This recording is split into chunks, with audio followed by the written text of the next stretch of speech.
about 5 years ago, I lived downtown in a large US city. I've always been a night person, so once my roommate, who absolutely wasn't, went to bed, I'd usually head out for long walks to kill time and clear my head. I did that for nearly 4 years, walking alone at night. And not once did I ever feel unsafe. I used to joke that even the drug dealers in my neighborhood were polite. That changed in less than 5 minutes. It was a Wednesday night, sometime between 1 and 2 in the morning. I was walking near a park that was regularly patrolled by police, a decent distance from my apartment. The streets were unusually quiet, hardly any cars, no pedestrians. The park, as usual, was completely empty. I turned down a short side street to loop back home when I noticed him. At the far end of the street, on my side of the sidewalk, was a tall silhouette of a man, dancing. Not stumbling, not swaying, dancing. It looked almost like a waltz, except every few steps he made an odd, exaggerated stride forward, like he was dancing toward me. I guess the best way to describe it was dance walking. Assuming he was drunk, I moved closer to the street, giving him as much sidewalk as possible to pass by. But the closer he got, the more wrong it felt. He moved gracefully, too gracefully. He was tall and thin, wearing an old-fashioned suit, and when I could finally see his face, my stomach dropped.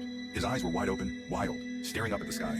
His head was tilted back slightly, and his mouth was stretched into an impossibly wide smile. Something about it made my skin crawl.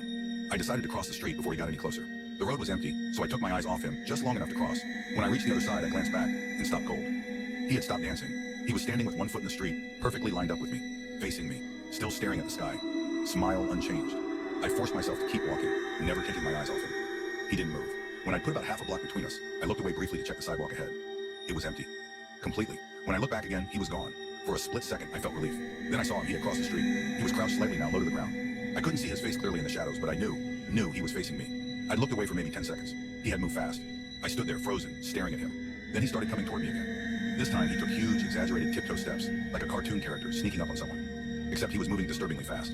I wish I could say I ran, or reached for my phone, or even my pepper spray. I didn't. I just stood there paralyzed while the smiling man crept closer. He stopped about a car length away, still smiling, still staring upward. When I finally found my voice, I tried to shout something aggressive. "What do you want?" What came out instead was a shaky, pathetic, "What the fuck?" I could hear the fear in my own voice. He didn't react at all. He just stood there. Then, slowly, he turned around and began dance walking away, exactly like before. I didn't take my eyes off him. I watched until he was nearly out of sight. That's when I realized he had stopped moving. The distant shape grew larger. He was coming back, and this time he was running. So was I.